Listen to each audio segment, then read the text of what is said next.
ഇനിയിപ്പോ അടുത്ത വർഷം പുതിയ തൈ വേണ്ടിയതാണ്. അപ്പൊ നമുക്ക് എവിടെയെങ്കിലും ഒരു 50 തട്ട കിട്ടി, അപ്പൊ നമുക്ക് ഗ്രോ ബാഗിൽ തന്നെ പുതിയ തൈ ഉണ്ടാക്കിയെടുക്കാം. നമ്മളത് ഒരു വീഡിയോ നേരത്തെ ചെയ്തിട്ടുണ്ടായിരുന്നു. മനോഹരമായ ഒരു വീഡിയോ. അതെ, ജെയ്സൺ എന്ന് പറഞ്ഞ അദ്ദേഹത്തിന്റെ തോട്ടത്തിലെ സൂപ്പർ ആയിട്ടുണ്ട് ഇപ്പോഴും.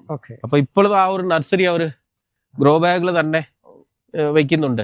ഇപ്പൊ വെച്ച് കഴിഞ്ഞാൽ 6 മാസം കഴിയുമ്പോൾ അത് 20 to 25 ചിമ്പായിട്ട് മാറും. അങ്ങ് പറയുന്ന ഏറ്റവും പ്രധാനപ്പെട്ട കാര്യമാണ്. ഇപ്പൊ സാധനം മണ്ണിൽ തുറന്ന ഓപ്പൺ എയറിൽ വെച്ച് കഴിഞ്ഞാൽ രക്ഷപ്പെടാൻ സാധ്യതയില്ല. ഗ്രോ ബാഗ് കൃഷി രീതി നോക്കുക. അതെ അതെ. ഈ നിൽക്കുന്ന തോട്ടത്തില് നമ്മൾ നോക്കിക്കഴിഞ്ഞാൽ ഇതിനകത്ത് കറക്റ്റ് കാണാൻ പറ്റും. ഈ ഫിസേരിയത്തിന്റെ ലക്ഷണം കറക്റ്റായിട്ട് കാണാൻ പറ്റും. തട്ടയിലൊക്കെ ഫിസേരിയം നല്ലപോലെ കയറിയിട്ടുണ്ട്. അപ്പൊ ഇതെടുത്ത് നോക്കിയാൽ തന്നെ നമുക്ക് അറിയാൻ പറ്റും ഫിസേരിയത്തിന്റെ ലക്ഷണം. ഒരു പുള്ളിക്കുത്ത് പോലെ വന്നിട്ട് പിന്നെ ഇത് ഒടിഞ്ഞു പോകും. അപ്പോൾ ആ തട്ട തന്നെ നമുക്ക് നോക്കിയാൽ ഒരു കരുത്തില്ലാതെ ഒരു 20-25 ദിവസം കഴിയുമ്പോൾ തന്നെ ആ ചെടി പെട്ടെന്ന് ഇരുന്നു പോകും. അപ്പോൾ ഈ ഫിസേരിയം കൂടാനുള്ള ചാൻസ് എന്ന് പറയുന്നത് നമ്മളൊന്ന് പലതരത്തിലുള്ള ഈ പുളിപ്പിച്ച് ഒളിക്കുന്ന സംഭവം കൊണ്ടും വരാം. അല്ലെങ്കിൽ പെട്ടെന്ന് ഒരു കാലാവസ്ഥ, ഒരു തണുപ്പുള്ള കാലാവസ്ഥയിലിരുന്ന് ചൂടുള്ള കാലാവസ്ഥയിലോട്ട് മാറുമ്പോൾ ഈ ഫിസേരിയ എന്ന് പറയുന്ന രോഗം സിവിയർ ആയിട്ട് നമുക്ക് വരാൻ ചാൻസ് ഉണ്ട്. പ്രിയപ്പെട്ട സുധാകർ സൗന്ദരായൻ സാർ, അങ്ങേക്ക് സ്റ്റഡികളിലേക്ക് ഹാർദമായ സാർ. സാർ, നമ്മൾ നവംബർ മാസത്തെ കൃഷി ചെയ്ത് November-December എന്ന് പറഞ്ഞൊരു വീഡിയോ ചെയ്തിരുന്നു. ധാരാളം ആളുള്ളത് പല യൂട്യൂബും ഒക്കെ പല ഗൈഡ് ലൈനും പല വിദഗ്ധരുടെയും വരുന്നുണ്ട്. പക്ഷെ ഒരു പ്രത്യേകതയുണ്ട്. സുധാകർ സൗന്ദരായൻ സാർ അങ്ങ് ചെയ്യുന്ന വീഡിയോ ഒരു പക്ഷെ മിക്കവാറും ഒരു തോട്ടത്തിൽ അങ്ങയുടെ ഗൈഡ് ലൈൻ അനുസരിച്ച് മുമ്പോട്ട് പോകുന്ന തോട്ടങ്ങളുടെ വീഡിയോയും കൂടെ നമ്മൾ ചെടിയും കൂടെ കാണിക്കാറുണ്ട്. പക്ഷെ പല വിധത്തിലും അത് കാണിക്കാറില്ല. അപ്പം ചിലപ്പോൾ ചില കർഷകരൊക്കെ പറയുന്ന ഒരു കാര്യമുണ്ട്, നല്ല വീഡിയോ മാത്രമാണ് CD വിളയിൽ വരുന്നത്, മോശം ഒരു ചെടിയുടെ അതിൻ്റെ ഒരു വീഡിയോയും കൂടെ വേണം. അപ്പോൾ അത്തരത്തിലൊരു വീഡിയോ ആണ് ഇത്. നല്ല ഈൽഡുള്ള ഒരു തോട്ടമായിരുന്നു. ഇപ്പോൾ ഫിസേറിയം ബാധിച്ചിട്ടുണ്ട് അല്ലേ സാറേ? വേനൽക്കാല പരിചരണം ഏറ്റവും പ്രധാന പ്രശ്നമാണ്. തണ്ടുതരപ്പിന്റെ ആക്രമണം കൂടിയിട്ടുണ്ട്. പിന്നെ വേനൽക്കാലത്ത് ചെടി നമ്മൾ എങ്ങനെ സംരക്ഷിക്കുന്നു എന്നുള്ളൊരു പ്രശ്നമുണ്ട്. വേര് കരുത്താകാൻ. പിന്നെ ഏറ്റവും പ്രധാന ഒരു പ്രശ്നം ക്യാൻസർ പോലെ ബാധിക്കുന്ന ഫിസേറിയാണ്. ഫിസേറിയം എത്ര മരുന്ന് മാറി മാറി ചെയ്തിട്ടും ഫിസേറിയം മാറാത്ത ഒരു രീതിയുണ്ട്. ഈ തോട്ടത്തിൽ അത് ബാധിച്ചിട്ടുണ്ട്. നന്നായി ഈൽഡ് ലഭിക്കുന്ന ഒരു തോട്ടമാണ്. അതോടൊപ്പം തന്നെ ഇപ്പോൾ വളപ്രയോഗം ചെയ്യാൻ കഴിയുമെങ്കിൽ അത് ചിമ്മുണ്ടാക്കി എടുക്കാൻ എന്ത് ചെയ്യണം? അതോടൊപ്പം തന്നെ കായ്പ് ഉണ്ടാകുന്ന പുതിയ കായ്പുകളും ഉണ്ടാകുന്നുണ്ട്. പല തോട്ടം വളരെ അപൂർവമാണ്, പല തോട്ടത്തിലും ഉണ്ടാകുന്നുണ്ട്. ആ കായ്ക്ക് ബോൾഡ് ഉണ്ടാകാൻ കായ് സെറ്റിങ്സ് അത്തരത്തിലൊരു വീഡിയോ ആണ് നമുക്ക് ആവശ്യം. പ്രിയപ്പെട്ട കർഷകരെ, ഇപ്പോൾ നമ്മൾ ഈ നിൽക്കുന്ന തോട്ടത്തിൽ നമ്മൾ നോക്കിക്കഴിഞ്ഞാൽ ഇതിനകത്ത് കറക്റ്റ് കാണാൻ പറ്റും. ഈ ഫിസേരിയത്തിൻ്റെ ലക്ഷണം കറക്റ്റായിട്ട് കാണാൻ പറ്റും. തട്ടയിലൊക്കെ ഫിസേരിയം നല്ലപോലെ കയറിയിട്ടുണ്ട്. അപ്പോൾ ഇതെടുത്ത് നോക്കിയാൽ തന്നെ നമുക്ക് അറിയാൻ പറ്റും ഫിസേരിയത്തിൻ്റെ ലക്ഷണം. ഒരു പുള്ളിക്കുത്ത് പോലെ വന്നിട്ട് പിന്നെ ഇത് ഒടിഞ്ഞു പോകും. അപ്പോൾ ആ തട്ട തന്നെ നമുക്ക് നോക്കിയാൽ ഒരു കരുത്തില്ലാതെ ഒരു 20-25 ദിവസം കഴിയുമ്പോൾ തന്നെ ആ ചെടി പെട്ടെന്ന് ഇരുന്നു പോകും. അപ്പോൾ ഈ ഫിസേരിയം കൂടാനുള്ള ചാൻസ് എന്ന് പറയുന്നത് നമ്മളൊന്ന് പലതരത്തിലുള്ള ഈ പുളിപ്പിച്ച് ഒളിക്കുന്ന സംഭവം കൊണ്ടും വരാം. അല്ലെങ്കിൽ പെട്ടെന്ന് ഒരു കാലാവസ്ഥ, ഒരു തണുപ്പുള്ള കാലാവസ്ഥയിലിരുന്ന് ചൂടുള്ള കാലാവസ്ഥയിലോട്ട് മാറുമ്പോൾ ഈ ഫിസേരിയ എന്ന് പറയുന്ന രോഗം സിവിയർ ആയിട്ട് നമുക്ക് വരാൻ ചാൻസ് ഉണ്ട്. ഈ തോട്ടത്തിൽ ക്ലൈമറ്റ് വേരിയേഷൻ തന്നെയാണെന്ന് തോന്നുന്നു. അതെ അതെ അതെ. അപ്പോൾ അങ്ങനെ പുളിപ്പിച്ചൊഴിക്കാറില്ല. അതെ, ഈ കാലാവസ്ഥ മാറ്റം കൊണ്ട് പെട്ടെന്ന് ഈ ഫിസേരിയം കയറിയെന്നുള്ളതാണ് നമുക്ക് പറയാൻ പറ്റും. അപ്പോൾ അത് ഈ ഏരിയ തന്നെ നമുക്ക് നോക്കിയാൽ അറിയാം, പെട്ടെന്ന് ഒരു ഫിസേരിയത്തിന്റെ സ്പോറുകൾ ഇതിനകത്ത് കാണുന്നത് വ്യാപകമായി പടർന്നു പിടിച്ചിട്ടുണ്ട്.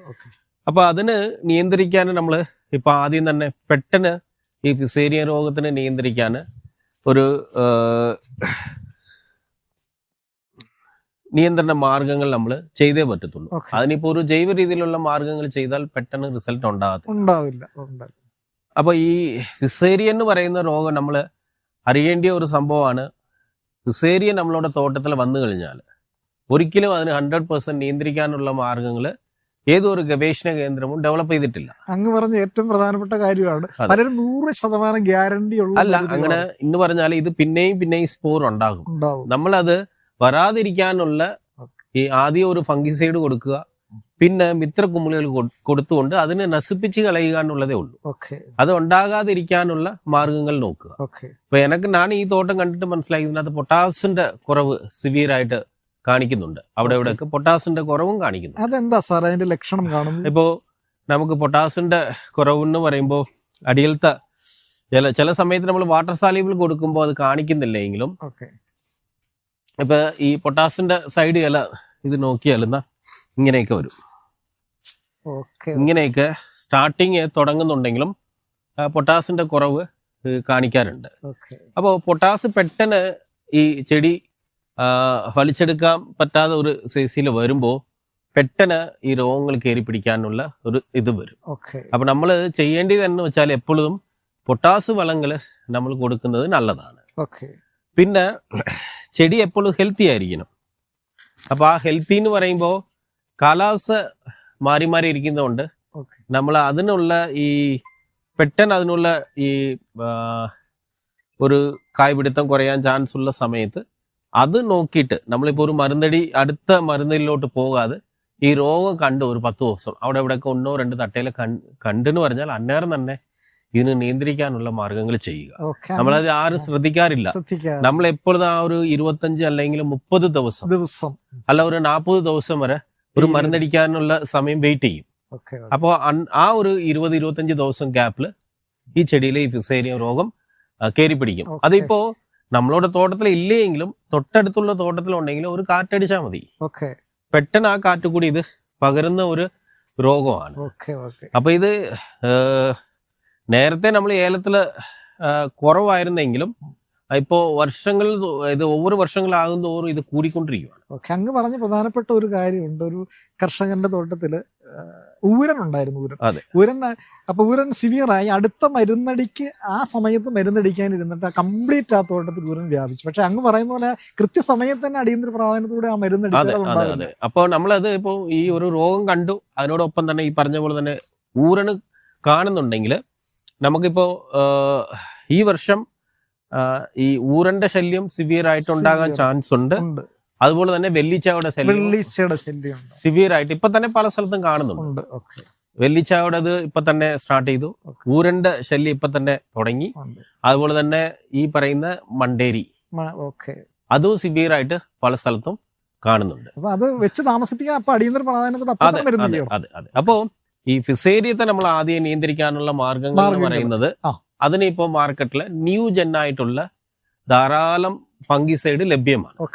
അപ്പൊ അതിപ്പോ അസാക്സോട്രോപ്സിൻ പ്ലസ് ഡുബോക്കോണസോൾ കോമ്പിനേഷനിലുള്ള ഫംഗിസൈഡ് അത് മാർക്കറ്റിൽ ലഭ്യമാണ്. അത് ഒരു 100 ml 200 ലിറ്റർ വെള്ളത്തിൽ ചേർത്തിട്ട് സ്പ്രേ ചെയ്ത് കൊടുക്കുക.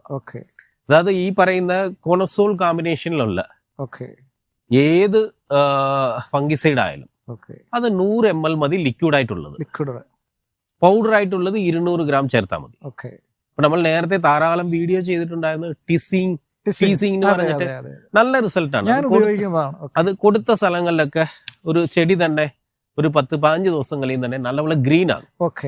അതുപോലെ തന്നെ ഇപ്പൊ സാഫിന്റെ ഒരു അഡ്വാൻസ് മാളിക്യൂൾസ് ആണ് സാഫ്ലൈസർ. അപ്പൊ അത് നല്ല റിസൾട്ടാണ്. അപ്പൊ അങ്ങനെ ന്യൂ ജെൻ പല കമ്പനീസും പല രീതിയിൽ ഇപ്പൊ അവര് ഇറക്കിയിട്ടുണ്ട്. അപ്പൊ അതിലിപ്പോ ഡുബോക്കോണസോൾ പ്ലസ് ഡൈഫൻ കോണസോളില് അവൈലബിൾ ആണ്.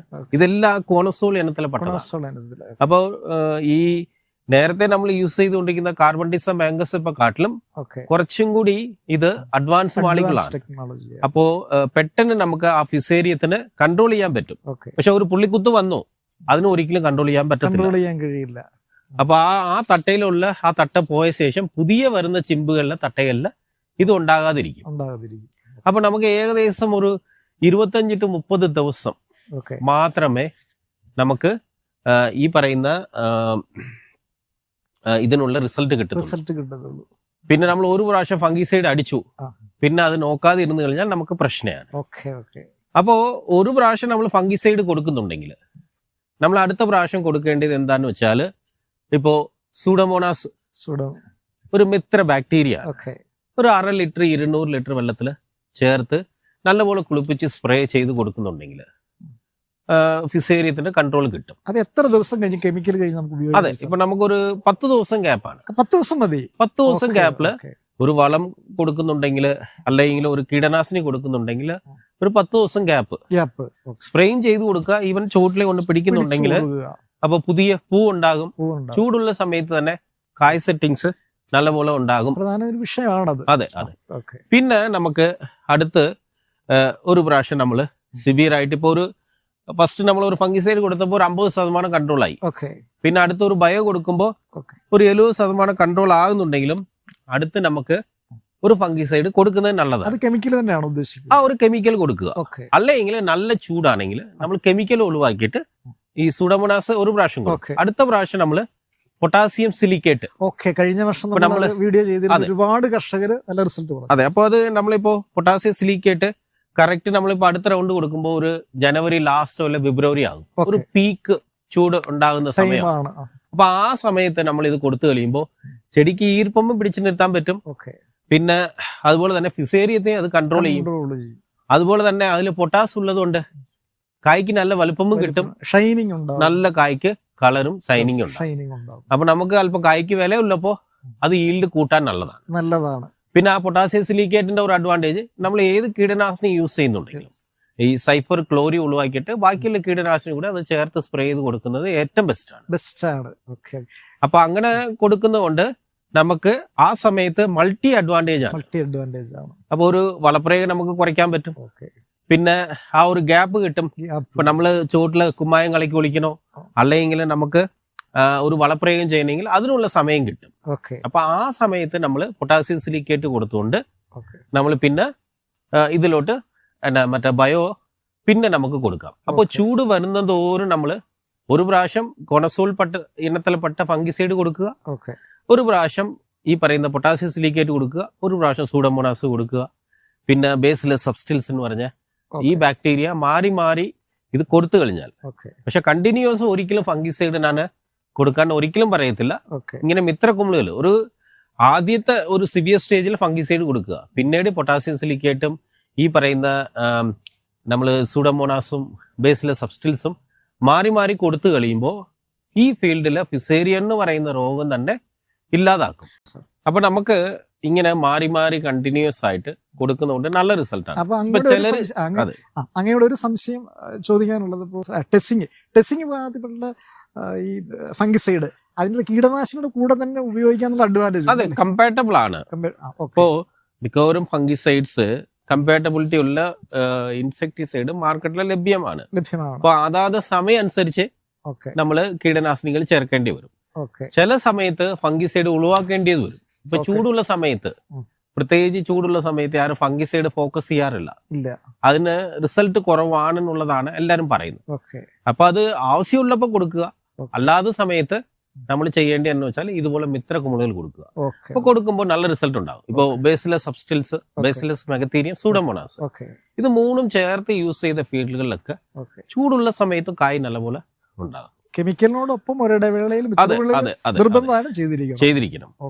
അപ്പൊ അങ്ങനെ ചെയ്യുമ്പോൾ നമുക്ക് ഈ ഫിസേരിയ എന്ന് പറയുന്ന രോഗത്തെ നിയന്ത്രിക്കാൻ സാധിക്കും. പിന്നെ ആവശ്യമുള്ള വളങ്ങൾ കൊടുക്കുക.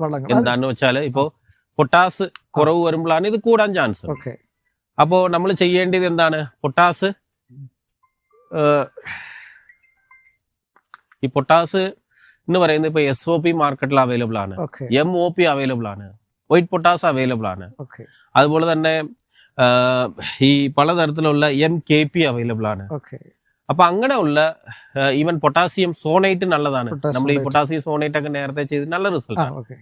അങ്ങനെയുള്ള വളങ്ങള് ഈ ചൂടുള്ള സമയത്ത്, അതായത് നനച്ചു കൊടുക്കുന്ന തോട്ടങ്ങളിൽ ഒന്ന് ചോട്ടില് ഒന്ന് കലക്കി ഒളിച്ചു കൊടുക്കുന്നുണ്ടെങ്കിൽ നമുക്ക് ആ പൊട്ടാസിന്റെ ഡെഫിഷ്യൻസി കുറയ്ക്കാൻ സാധിക്കും. അങ്ങനെ പുതിയ വീഡിയോ കാണുന്ന ആളുകളുണ്ട്, അവർക്ക് വേണ്ടി ഒരു ഡോസേജും കൂടെ അങ്ങ് പറഞ്ഞു. അതെ, ഇപ്പൊ പൊട്ടാസ്യം സോണേറ്റ് എന്ന് പറയുമ്പോൾ നമ്മള് ഒരു 2 കിലോ വരെ 200 ലിറ്റർ വെള്ളത്തിൽ ചേർത്തിട്ട് കലക്കി ഒളിച്ചു കൊടുക്കാം. അപ്പൊ അത് മാത്രം കൂടാതെ അതിന്റെ കൂടെ മൈക്രോ ന്യൂട്രിയൻസും ചേർക്കാം. ഇപ്പൊ മൈക്രോ ന്യൂട്രിയൻസ് പലതരത്തിലുള്ള അഗ്രോമിൻ മാക്സ് മാർക്കറ്റിൽ അവൈലബിൾ ആണ്, മോളാർ അവൈലബിൾ ആണ്, പല മൈക്രോ ന്യൂട്രിയൻസും അവൈലബിൾ ആണ്. അപ്പോ ഏതാനുള്ള നല്ല മൈക്രോ ന്യൂട്രിയൻസ് ഒരു 1/2 കിലോ ചേർത്ത് കലക്കി ഒളിച്ചു കൊടുക്കുന്നുണ്ടെങ്കിൽ നല്ല റിസൾട്ടാണ്. മോളാറൊക്കെ സിലിക്ക ബേസ് ആണല്ലോ. അതെ അതെ അതെ. അപ്പോൾ മോളാർ എന്ന് പറയുമ്പോൾ 1 കിലോ കൊടുക്കണം. ഓക്കെ. പൊട്ടാസ്യം സോണേറ്റ് ഒരു 1 കിലോ ഓക്കെ. അങ്ങനെ ചേർത്ത് കൊടുത്തു കഴിഞ്ഞാൽ നല്ല റിസൾട്ടാണ്. ഓക്കെ. പിന്നെ നമുക്ക് വരുന്ന അതോടൊപ്പം അങ്ങോട്ട് മറ്റൊരു സംശയം, വൈറ്റ് പൊട്ടാഷിനെ കുറിച്ച് കുറെ പ്രേക്ഷകർ സംശയം ചോദിച്ചിട്ടുണ്ട്. വൈറ്റ് പൊട്ടാഷ് കൂടുതൽ കർഷകർക്ക് അതിനെപ്പറ്റി ധാരണയില്ല. അതിന്റെ ഒരു പ്രത്യേകത കൂടെ ഒന്ന് പറയുകയാണെങ്കിൽ. അല്ല, ഇപ്പൊ വൈറ്റ് പൊട്ടാസ് നമുക്ക് അവൈലബിൾ കുറവാണ്. ഇപ്പൊ കിട്ടുന്നുണ്ടെങ്കിൽ വൈറ്റ് പൊട്ടാസ് യൂസ് ചെയ്യുന്നതുകൊണ്ട് കുഴപ്പമില്ല, കായ്ക്ക് വലിപ്പം കിട്ടും. ഇപ്പൊ ഈ സമയത്ത് കായ്ക്ക് എല്ലാരും വലിപ്പം ചെറുതിന് പറയുന്നുണ്ടെങ്കിൽ അപ്പൊ ഇതിപ്പോ ശ്രദ്ധിക്കേണ്ട കാര്യം, വൈറ്റ് പൊട്ടാസ് യൂസ് ചെയ്യുമ്പോൾ റൗണ്ട് ആയിട്ട് ഒളിച്ചു കൊടുക്കാൻ പാടുള്ളൂ, കുഴപ്പമില്ല. ഈവൻ ശരത്തിലും ഒളിച്ചു കൊടുക്കുക. ഒരു 1/2 കിലോ 200 ലിറ്റർ വെള്ളത്തില്. പിന്നെ ഒരു മൈക്രോ ന്യൂട്രിയൻസ് ഒരു 1/2 കിലോ. അപ്പൊ ഏതാണുള്ളത് ലോക്കൽ ആയിട്ടുള്ള മൈക്രോ ന്യൂട്രിയൻസ് ഒന്ന് ചോട്ടില് ഒളിച്ച് കൊടുക്കുന്നുണ്ടെങ്കിൽ ബെസ്റ്റ് റിസൾട്ട് ആണ്. അപ്പൊ പെട്ടെന്ന് ഒരു കായ്ക്ക് ബോൾഡ് കിട്ടും. പിന്നെ ഇപ്പൊ വൈറ്റ് പൊട്ടാസിന്റെ കൂടെ നമ്മൾ മൈക്രോ ന്യൂട്രിയൻസ് ഒഴിവാക്കിയിട്ട് സീവീഡ് കൊടുക്കാം. ഇപ്പൊ സീവീഡ് എന്ന് പറയുമ്പോൾ നമുക്ക് അഗ്രോ ഗെയിൻ എന്ന് പറഞ്ഞ മാർക്കറ്റിൽ അവൈലബിൾ ആണ്, സ്റ്റിംപ്ലെക്സ് എന്ന് പറഞ്ഞ അവൈലബിൾ ആണ്, പിന്നെ MC സെറ്റ് എന്ന് പറഞ്ഞ മാർക്കറ്റിൽ അവൈലബിൾ ആണ്, കെൽപ്പ് എന്ന് പറഞ്ഞ മാർക്കറ്റിൽ അവൈലബിൾ ആണ്, ഫെൻതീക്ക് എന്ന് പറഞ്ഞ മാർക്കറ്റിൽ അവൈലബിൾ, പല പേരിൽ ലഭ്യമാണ്. അപ്പൊ അതില് ഒരു 100 ml ചേർത്താൽ മതി. അപ്പോൾ നല്ല കായ് നമുക്ക് പെട്ടെന്നുണ്ടാവും. പിന്നെ വേറെ ഒരു പ്രത്യേകത എന്ന് പറഞ്ഞാൽ, ഇപ്പോ ഈ സമയത്ത് ചിലപ്പോൾ കാൽസ്യത്തിന്റെ ഈ വലിച്ചെടുക്കാനുള്ള ശേഷി ശരത്തിന് കാണത്തില്ല. ചെടിയിലിരുന്ന് വലിച്ചെടുക്കാനുള്ള ശേഷി ഈ കാലാവസ്ഥ മാറ്റം കൊണ്ട് അന്നേരം റെഡി ടു ടേക്കിനുള്ള കാൽസ്യം ലഭ്യമാണ്. ഇപ്പൊ ലിക്വിഡ് കാൽസ്യം മാർക്കറ്റിൽ ലഭ്യമാണ്. അപ്പൊ അതൊരു 100 ml 200 ലിറ്റർ വെള്ളത്തിൽ ചേർത്തിട്ട് സ്പ്രേ ചെയ്ത് കൊടുത്താൽ മതി. അപ്പൊ ബെസ്റ്റ് റിസൾട്ട് ആണ്. അപ്പൊ തനിയെ ഒന്ന് സ്പ്രേ ചെയ്ത് കൊടുക്കുന്നുണ്ടെങ്കിൽ ഏറ്റവും ബെസ്റ്റ് ആണ്. പിന്നെ കോമ്പിനേഷൻ ആയിട്ടുള്ള മൈക്രോ ന്യൂട്രിയൻസ് കാൽസ്യം ഒക്കെ ചേർന്നിട്ടുള്ള കോമ്പിനേഷൻ ആയിട്ടുള്ളത് മാർക്കറ്റിൽ അവൈലബിൾ ആണ്. അത് കൊടുത്താലും കുഴപ്പമില്ല, നല്ല കായ് നമുക്ക് പെട്ടെന്ന് ഈ കാൽസ്യത്തിന്റെ ഇത് കിട്ടുമ്പോൾ നല്ല റിസൾട്ട് കിട്ടും. പിന്നെ വേറെ ഒരു പ്രത്യേകത ഇപ്പൊ കണ്ടേക്കുന്നത്, ഈ വർഷം നല്ല കായ് കിട്ടിയേക്കുന്നത് അയണും ബോറാൻ കണ്ടന്റ് കൂടുതലുള്ള സ്ഥലങ്ങൾ, അതായത് കണ്ടന്റ് കൂടുതലുള്ള ഈ മൈക്രോ ന്യൂട്രിയൻസ് യൂസ് ചെയ്ത സ്ഥലത്ത് അയണും ബോറാനും കായ് പിടുത്തം കൂടുതലാണ്. ഇപ്പൊ അതാണ് ഈ പറയുന്ന ഫെറ്റിലോൺ കോമ്പിനൊക്കെ പറയുന്നുണ്ടല്ലോ. അപ്പൊ അതിൽ അയൺ കണ്ടന്റ് കൂടുതലാണ്. ഒരു 100 ഗ്രാം ഈ പറയുന്ന വളത്തിന്റെ കൂടെ ചേർത്ത് കൊടുക്കുമ്പോൾ കായ് പിടുത്തം നല്ല കായ് പിടുത്തമാണ്. അപ്പൊ നമ്മള് ഇത് പറയുന്നുണ്ടല്ലോ, 40-37 0-40-37 ഒരു 1/2 കിലോ, ഇത് ഒരു 100 ഗ്രാം. പിന്നെ ഈ പറയുന്ന MC സെറ്റ് എന്ന് പറയുന്ന സീവീഡിന്റെ കൂടെ ചേർത്ത് കൊടുക്കുമ്പോൾ നല്ല റിസൾട്ടാണ്. ഈ ഡിസംബർ മാസം ചെയ്യാൻ കഴിയുന്ന. അതെ, ഇപ്പൊ ഈ ഇങ്ങനെയുള്ള ശരത്തിന് നമ്മൾ ഒന്ന് ആ പറയുന്ന വൈറ്റ് പൊട്ടാസിന്റെ കൂടെ ചേർത്ത് കൊടുക്കാം. അല്ലെങ്കിൽ ഇങ്ങനെ കളക്കി ഒളിച്ച് കൊടുക്കുന്നുണ്ടെങ്കിൽ നല്ല കായ് പിടുത്തം, കായ് കൂടുതൽ കിട്ടും. അപ്പൊ അങ്ങനെയുള്ള മാർഗങ്ങൾ കാലാവസ്ഥ അനുസരിച്ച് മാറി മാറി ചെയ്യുക എന്നുള്ളതാണ്. പിന്നെ നമുക്ക് ഇനിയിപ്പോ അടുത്ത് നമ്മൾ ശ്രദ്ധിക്കേണ്ട കാര്യം, പുതിയ ചിമ്പ് ഉണ്ടാക്കി എടുക്കാണ് ഏറ്റവും കർഷകരുടെ ഒരു ആവശ്യമാണ്. അതെ അതെ. അപ്പൊ നമ്മൾ നേരത്തെ പല വീഡിയോയിൽ പറഞ്ഞിട്ടുണ്ടെങ്കിലും ഈ എല്ലാരും നല്ല റിസൾട്ട് പറയുന്നത് കുമ്മായം ഒരു 2 കിലോ, മഗ്നീഷ്യം ഒരു 1 കിലോ, പിന്നെ വെട്ടബിൾ സൾഫർ ഒരു 200 ഗ്രാം, ടർമറിക് പൗഡർ ഒരു 50 ഗ്രാം. ഒളിച്ചവർക്ക് വേറെ അപ്പൊ തന്നെ വേറുകേട് മാറി, ഈ പറയുന്ന ആളുകൾ തട്ടമറിച്ചലില്ലാതെ ഫിസേരിയ മാറി പുതിയ ചിമ്പ് നല്ലപോലെ കേറി വരുന്നുള്ളതാണ്. അതെ, അപ്പോ എല്ലാരും പറയുന്നത് അതിപ്പോ 100% കർഷകർ തന്നെ അക്സെപ്റ്റ് ചെയ്തതാണ്. ആരെന്ത് നെഗറ്റീവ് പറഞ്ഞാലും നല്ല റിസൾട്ട് ആയിട്ടാണ് അത് കണ്ടേക്കുന്നത്. അപ്പൊ അത് നമ്മള് ഒന്ന് ഒളിച്ച് കഴിഞ്ഞാൽ നല്ല റിസൾട്ടാണ്. പിന്നെ ഇപ്പൊ വേണമെങ്കിൽ നമുക്ക് ഡോളമൈറ്റ് ഒരു 4 കിലോ 4-5 കിലോ 200 ലിറ്റർ വെള്ളത്തിൽ ചേർത്ത് കലക്കി ഒളിക്കുന്നത് നല്ലതാണ്. പിന്നെ നമുക്ക് മുട്ടത്തോട് ഇട്ട് കൊടുക്കുന്നത് നല്ലതാണ്. അത്തരത്തിലൊരു സംശയം ധാരാളം കർഷകർ അങ്ങനെ മുട്ടത്തോട് എഗ്മീല് അത് ഉപയോഗിക്കുന്ന ആളുകൾക്ക് പല കർഷകരും നല്ല റിസൾട്ടാണ് പറയുന്നത്. 1-2 വർഷമൊക്കെ ആയിട്ടുള്ളൂ അത് ഫില്ലിൽ വന്നിട്ട്. ഏലം അതുപോലെ തന്നെ ജാതി വിവിധ വിളകൾക്ക് പ്രയോഗിക്കുന്നുണ്ട്, നല്ല റിസൾട്ട് പറയുന്നുണ്ട്. അതിനെക്കുറിച്ച് അങ്ങയുടെ ഒരു അഭിപ്രായം? അല്ല, അതാണ് ഇപ്പൊ നമ്മൾ കഴിഞ്ഞ ഒരു 1.5 വർഷമായിട്ട് ഇതിനെ കുറിച്ചുള്ള ഒരു ഗവേഷണം ചെയ്തതാണ്, ട്രയൽ ഉണ്ടായിരുന്നു. അതെ. അപ്പൊ അതില് നമുക്ക് കിട്ടിയ റിസൾട്ട് എന്ന് പറഞ്ഞാൽ അതിനകത്ത് ഫാസ്ഫറസും കാൽസ്യമാണ് കൂടുതലായിട്ടുള്ളത്. ഏതായാലും 30% മുകളിലോട്ട് കാൽസ്യമും 3% ഈ പറയുന്ന ഫാസ്ഫറസും ഉണ്ട്. അപ്പൊ ഇത് ഇട്ട് കൊടുക്കുമ്പോൾ സ്ലോ റിലീസ് ഫെർട്ടിലൈസർ ആണ്. അപ്പൊ പെട്ടെന്ന് ഈ കായ് ഇട്ട സ്ഥലങ്ങളിൽ യൂണിഫോം ആയിട്ട് കായ ഉണ്ടാകുന്നു. ഒന്ന് കായ്ക്ക് സൈസ് കൂടുതലാണ്. ബോൾഡ് കൂടുതലാണ്. അതെ. പിന്നെ വേറെ ഒരു അഡ്വാൻറ്റേജ് എന്ന് വെച്ചാൽ ഈ ശരത്തിന്റെ നീളം കൂടുതലും പിന്നെ അരി എണ്ണമും ഇതിനകത്ത് കൂടുതലായിട്ട് കണ്ടേക്കുന്നതാണ്. അപ്പൊ പാസ്പറസിന്റെ ഇത് അളവ് ഇതിൽ ഉള്ളതുകൊണ്ട് കിട്ടുന്നുണ്ട്. പിന്നെ ഈ കണ്ടിന്യൂസ് കായാണ്. ഇടാത്ത സ്ഥലങ്ങളിലെയും ഇട്ട സ്ഥലങ്ങളിലും നോക്കിയപ്പോൾ കണ്ടിന്യൂസ് ആയിട്ട് ഇപ്പോൾ ഒരു കൊത്ത് എടുത്തു കഴിഞ്ഞാൽ 6 to 8 ഉണ്ട് ഈ സമയത്തും. അങ്ങനെ ഒരു അഡ്വാൻറ്റേജ് നമ്മൾ ആ ഇട്ട സ്ഥലങ്ങളിൽ കണ്ടിട്ടുണ്ട്. എന്നാന്ന് വെച്ചാൽ നല്ല കുമ്മായത്തെ കുറ്റം പറയുന്നില്ല, ഡോളമൈറ്റെ കുറ്റം പറയുന്നില്ല, അതും വേണം. ഇത് ഇട്ട് കൊടുത്ത സ്ഥലങ്ങളിൽ അഡീഷണൽ അഡ്വാൻറ്റേജ് ആണ്. അപ്പൊ സാധാരണ കർഷകർക്ക് ഒരു ട്രയൽ എന്നുള്ള രീതി കുറച്ച് ചെടിക്കൊക്കെ പരീക്ഷിക്കാമല്ലോ. ഇട്ട് കൊടുക്കുന്നതുകൊണ്ട് കുഴപ്പമില്ല. ഇപ്പോൾ ഇടുക്കിയിലെ രണ്ടാമത്തെ ഈരുടെ അല്ലെങ്കിൽ ഏറ്റവും നല്ല വെറൈറ്റി ആയിട്ടുള്ള തിരുതാളി സജി സാറ് അങ്ങയുടെ ഫോളോവർ ആണ്, അങ്ങയെ പറ്റി എപ്പോഴും വീഡിയോയിൽ സംസാരിക്കുന്നതാണ്. അപ്പോൾ അങ്ങയുടെ ഹൃദയബന്ധമുള്ള ആളാണ്. അദ്ദേഹം പറയുന്നത് അദ്ദേഹത്തിന്റെ തോട്ടത്തിൽ സ്ഥിരം ഇത് ഉപയോഗിക്കാറുണ്ടെന്ന്. ഒരു പ്രാവശ്യം അല്ലെങ്കിൽ 2 പ്രാവശ്യം എഗ് മീല് ഇങ്ങനെ 1 കിലോ വെച്ച് ഇട്ട് കൊടുക്കാറുണ്ട്. അത് നല്ല റിസൾട്ട് ആണെന്ന് അദ്ദേഹം വീഡിയോയിൽ പറയുന്നുണ്ട്. അല്ല, പ്രകൃതി കൃഷി സ്നേഹിക്കുന്നവര് ഇപ്പൊ കുമ്മായം ക്വാളിറ്റി ആയിട്ട് കിട്ടുന്നില്ല, ഡോളമൈറ്റ് കിട്ടുന്നില്ല എന്ന് പറയുന്നവർക്ക് ആ ഒരു മെത്തേഡ് ചെയ്യുന്ന നല്ല റിസൾട്ടാണ്. പിന്നെ അത് കൊടുക്കുന്നതുകൊണ്ട് ഈ സ്ലോ റിലീസാണ്. കാൽസ്യമും അതായത് സെക്കൻഡറി ന്യൂട്രിയൻസും മേജർ ന്യൂട്രിയൻസും സ്ലോ ആയിട്ട് ചെടിക്ക് കിട്ടും. സെക്കൻഡറി ന്യൂട്രിയൻസ് എന്ന് പറയുന്നത് കാൽസ്യമാണ്, മേജർ ന്യൂട്രിയൻസ് എന്ന് പറയുന്നത് ഫോസ്ഫറസ്. അപ്പൊ അത് കിട്ടുന്നുള്ളതാണ്. പിന്നെ ഈ എഗ്ഗിന്റെ ഇത് ഇടുന്നതുകൊണ്ട്, മുട്ടത്തോട് ഇടുന്നതുകൊണ്ട് നമുക്ക് ഒരു പരിധി വരെ ഒച്ചിന് നമ്മളുടെ ഫീൽഡിൽ നിന്ന് അകത്ത് കയറാതെ മാറ്റി നിർത്താൻ പറ്റും. അങ്ങനെ ഒരു അഡീഷണൽ അഡ്വാൻറ്റേജ് പല കർഷകരും അങ്ങനെ പറയുന്നത്. ചെറിയ ഷെല്ലുകൾ ഒച്ചിന്റെ ദേഹത്ത് കീറി മുറിയുമ്പോൾ കുറെ കാലം കഴിഞ്ഞിട്ട് അതെ അപ്പൊ അങ്ങനെ നിയന്ത്രിക്കാൻ കഴിയും. അങ്ങനെ ഒരു അഡ്വാൻറ്റേജും ഉണ്ട്. പിന്നെ നമുക്ക് പുതിയ ചിമ്പ്, ഇത് ഈ നമ്മൾ പറഞ്ഞ കുമ്മായം അല്ലെങ്കിൽ ഡോളമൈറ്റ് അല്ലെങ്കിൽ ഈ മുട്ടത്തോടൊക്കെ ഇട്ട് കഴിഞ്ഞിട്ട് അല്ല കലക്കി ഒളിച്ചു കഴിഞ്ഞിട്ട് നമ്മൾ ചെയ്യേണ്ടത് എപ്പോഴും ഇനി എല്ലാരും ചെയ്യുന്നത് ഇപ്പൊ കൊണ്ട് വളമിടുന്നുണ്ട്, വ്യാപകമായിട്ട് വളമിട്ടുകൊണ്ടിരിക്കും. അപ്പൊ കാലാവസ്ഥ ബൈ ലക്ക് നമുക്ക് മഴ കിട്ടിയാൽ ഓക്കെ, കിട്ടിയില്ലെങ്കിൽ നമ്മൾ എത്രത്തോളം നനച്ചു കൊടുത്താലും അത് എത്ര എടുക്കുന്നുള്ളത് നമുക്ക് പറയാൻ പറ്റത്തില്ല. അപ്പൊ ഒന്ന് കളക്കി ഒളിച്ചു കൊടുക്കും. ഇപ്പൊ നമുക്ക് വേണമെങ്കിൽ ഒരു 10 കിലോ ഒരു 2 കിലോ, പിന്നെ അതിന്റെ കൂടെ മൈക്രോ ന്യൂട്രിയൻസ് ചേർത്ത് കളക്കി ഒളിച്ചു കൊടുക്കാം. ബെസ്റ്റ് റിസൾട്ട് ആണ്. അതുപോലെ തന്നെ നമുക്ക് പൊട്ടാസ്യം സോണൈറ്റ് അതിന്റെ കൂടെ നമ്മൾ നേരത്തെ ചെയ്തിട്ടുള്ളതാണ്, മോളാർ കളക്കി ഒളിക്കാം. അല്ലെങ്കിൽ പൊട്ടാസ്യം സോണൈറ്റിന്റെ കൂടെ മറ്റേ അഗ്രോമിൻ മാക്സ് നമ്മൾ കളക്കി ഒളിക്കാം. അപ്പൊ അങ്ങനെ ഈ പറയുന്ന മൈക്രോ ന്യൂട്രിയൻസും ഈ പൊട്ടാസും അല്ലെങ്കിൽ ഫോസ്ഫറസും ചേർന്നിട്ടുള്ള വളങ്ങൾ നമ്മൾ കൊടുക്കുമ്പോൾ തന്നെ പുതിയ ചിമ്പ് എണ്ണം കൂട്ടാൻ ചാൻസ് ഉണ്ടാവും. അപ്പൊ അങ്ങ് പറയുന്നതനുസരിച്ച് അപ്ലൈ ചെയ്യുന്നതിലേക്കാൾ നല്ല കലക്കി ഒഴിക്കുന്നതാണ് നല്ലത് ഈ ഒരു കാലാവസ്ഥ. അതെ. പിന്നെ നമുക്ക് ഒരു ഫെബ്രുവരി അല്ല ജനുവരി വരെ നല്ല ഒരു കാലാവസ്ഥ നീണ്ടു പോകുന്നുണ്ടെങ്കിൽ ഒന്നും കൂടി കലക്കി ഒഴിച്ചാൽ മതി. ഇപ്പൊ പെട്ടെന്ന് ഇപ്പൊ കാലാവസ്ഥ മാറ്റം വന്നു, ഒരു ന്യൂനമർദ്ദം വന്നെന്ന് പറഞ്ഞാല് അന്നേരം വലിയ ഒരു മഴ പെയ്തു കഴിഞ്ഞാൽ അവിടെ തട്ടമറിച്ചിൽ ആളുകൾക്ക് ചാൻസ് ഉണ്ട്. നമ്മൾ എപ്പോഴും സേഫ് സൈഡ് ആയിട്ട് കളക്കി ഒളിക്കുന്നുണ്ടെങ്കിൽ സേഫ് ആണ്.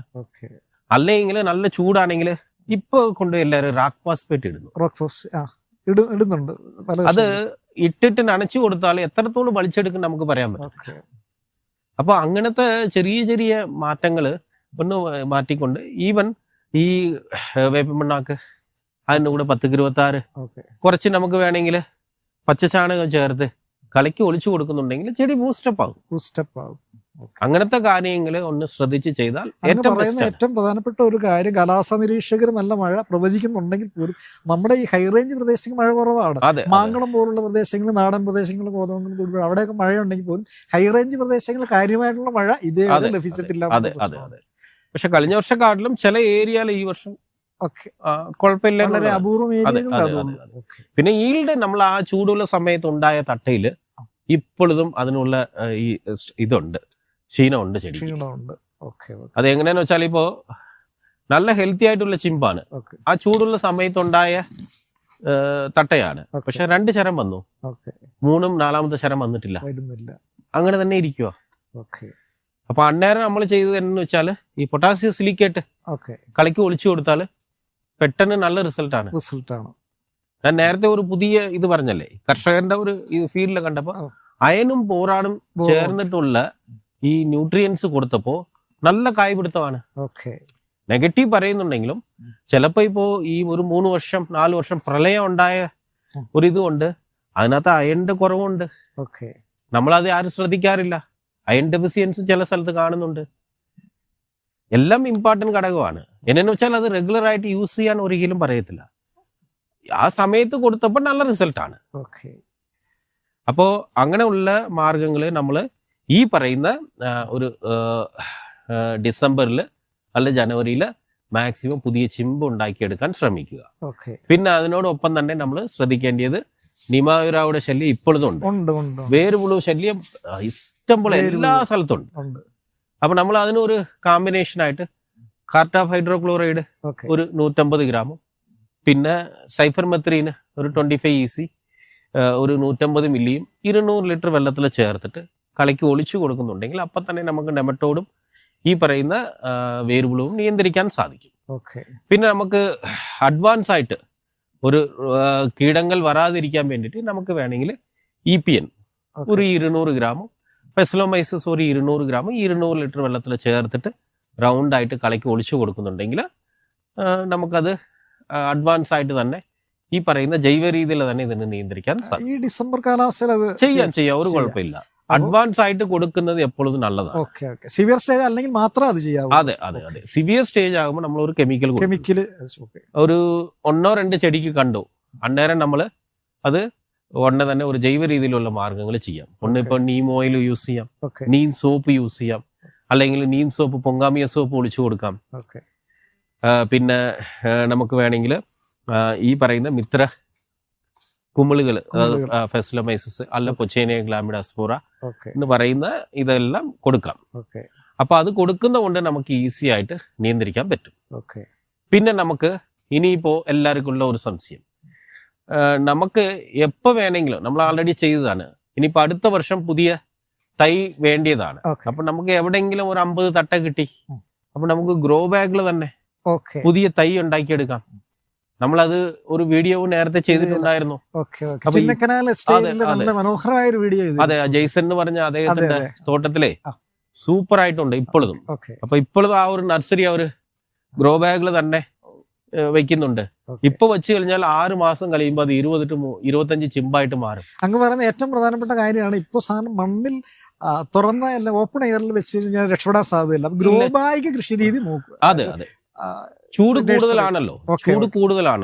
അപ്പൊ ചൂട് കൂടുന്തോറും മണ്ണകത്ത് പലതരത്തിലുള്ള ഈ പറയുന്ന രോഗങ്ങളും കീടങ്ങളും ഉണ്ടാകും. ഇതിനകത്ത് ഉണ്ടാകത്തില്ല. കാര്യം എന്ന് വെച്ചാൽ നമ്മൾ കൊടുക്കുന്ന വെള്ളം ഇത് പിടിച്ചു വെക്കും. വെളിയിലിരുന്ന് വരുന്ന ഒരു അസുഖങ്ങൾ ഇതിനകത്ത് കയറ്റാൻ സമ്മതിക്കത്തില്ല. അപ്പോ വേര് നല്ലപോലെ ഉണ്ടാകും. അപ്പോ ആ ഒരു 15-20 ചിമ്പ് നമ്മൾ അങ്ങനെ തന്നെ കൊണ്ടുപോയി പുതിയ തൈയായിട്ട് വെച്ച് കഴിയുമ്പോൾ 12 മാസം ആകുമ്പോൾ ബെസ്റ്റ് ആയിട്ടുള്ള ഒരു ചെടിയായിട്ട് മാറും.